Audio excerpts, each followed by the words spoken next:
नालंदा। भारत के बिहार प्रांत में स्थित नालंदा अपने समृद्ध इतिहास के लिए प्रसिद्ध है। यह जिला, जिसका मुख्यालय बिहार शरीफ है, मगध के प्राचीन क्षेत्र को शामिल करता है।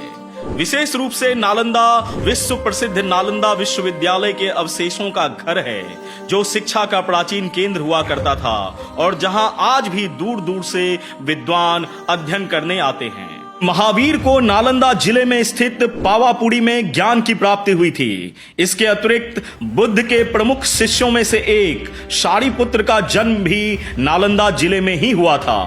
भौगोलिक दृष्टि से नालंदा पूर्व में अस्थामा से लेकर पश्चिम में तेलहारा, दक्षिण में गिरियक और उत्तर में हरनौत तक फैला हुआ है। नालंदा विश्वविद्यालय सहित नालंदा के प्राचीन अवशेष दुनिया भर से पर्यटकों को आकर्षित करते हैं। इस जगह पर विश्वविद्यालय के खंडहर, एक संग्रहालय, नव नालंदा महाविहार और ह्वेनसांग मेमोरियल हॉल शामिल हैं, जो देखने लायक प्रमुख जगहों में हैं। राजगीर, पावापुरी, गया और बोध गया जैसे आसपास के क्षेत्र भी प्रमुख तीर्थ स्थल हैं। यह क्षेत्र बेहद ऐतिहासिक महत्व रखता है, क्योंकि 7वीं शताब्दी के दौरान चीनी यात्री ह्वेनसांग ने यहाँ एक महत्वपूर्ण वर्ष बिताया। भगवान बुद्ध ने सम्राट अशोक को नालंदा में ही शिक्षा दी थी और यहाँ तक कि महावीर ने भी इसी क्षेत्र में निवास किया था। नालंदा का एक विशेष क्षेत्र है राजगीर। यह क्षेत्र बेहद खूबसूरत है। 5 पहाड़ियों से घिरा हुआ यह खूबसूरत क्षेत्र आसपास नहीं बल्कि पूरे विश्व से पर्यटकों को आकर्षित करता है।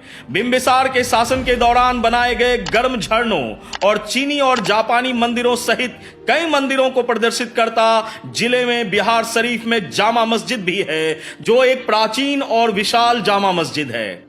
राजगीर की बात करें तो यहाँ हाल ही में बिहार सरकार ने विशेष ध्यान दिया है, जिससे दूर दूर से पर्यटक यहाँ खींचे चले आ रहे हैं। हाल ही में शुरू किया गया राजगीर ग्लास ब्रिज पूरी दुनिया में ख्याति प्राप्त कर चुका है। इसके अलावा यहाँ पर वन्य अभ्यारण्य देखने लायक है। कई वन्य अभ्यारण्य से प्रेरित लोग यहाँ दूर दूर से खींचे चले आ रहे हैं।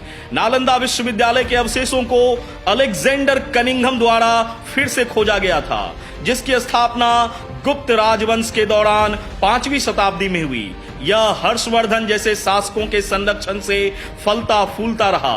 दुर्भाग्य से 12वीं शताब्दी में तुर्क आक्रमणकारी बख्तियार खिलजी ने विश्वविद्यालय को नष्ट कर दिया था। पुरातात्विक स्थल 14 हेक्टेयर में फैला हुआ है, जिसकी संरचनाएं मुख्य रूप से लाल पत्थर से निर्मित है।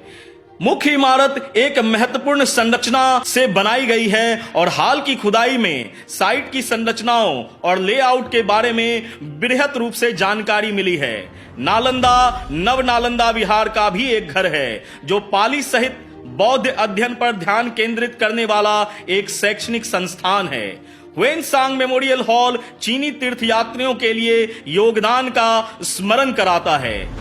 बुद्ध के बेहद करीबी और बेहद प्रिय शिष्य सारिपुत्र, उनका भी जन्म स्थान सिलाओ नालंदा में है, जो कि राजगीर और नालंदा के बीच एक गांव है। लोकप्रिय मिठाई खाजा यहाँ बेहद महत्वपूर्ण मानी जाती है।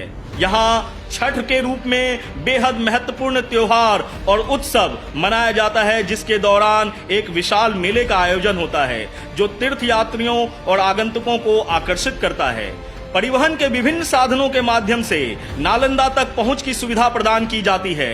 निकटतम हवाई अड्डा पटना है, जो कि जयप्रकाश नारायण हवाई अड्डा से बेहद करीब 89 किलोमीटर की दूरी पर नालंदा मौजूद है। राजगीर में रेलवे स्टेशन एक प्रमुख रेलवे स्टेशन के रूप में कार्य करता है, जो नालंदा को कई शहरों से जोड़ता है। इसके अतिरिक्त नालंदा में राजगीर, बोध गया, साथ ही साथ पटना, पावापुरी और बिहार शरीफ से सड़क मार्ग से पूरी तरह से और अच्छी तरह से जुड़ा हुआ है। संक्षेप में कहें तो नालंदा अपने शानदार अतीत के प्रमाण के रूप में खड़ा है, जो ज्ञान के चाहने वालों और तीर्थयात्रियों को अपने प्राचीन खजाने का पता लगाने के लिए समान रूप से आकर्षित कर रहा है। नालंदा की ये शानदार और ऐतिहासिक भूमि और भी कई चीजों को अपने अंदर समेटे हुए है। आने वाले दिनों में नालंदा के बारे में और विशेष जानकारी के साथ एक बार पुनः हाजिर होगा और किसी अन्य जिलों के साथ भी। मैं बिहार हूं।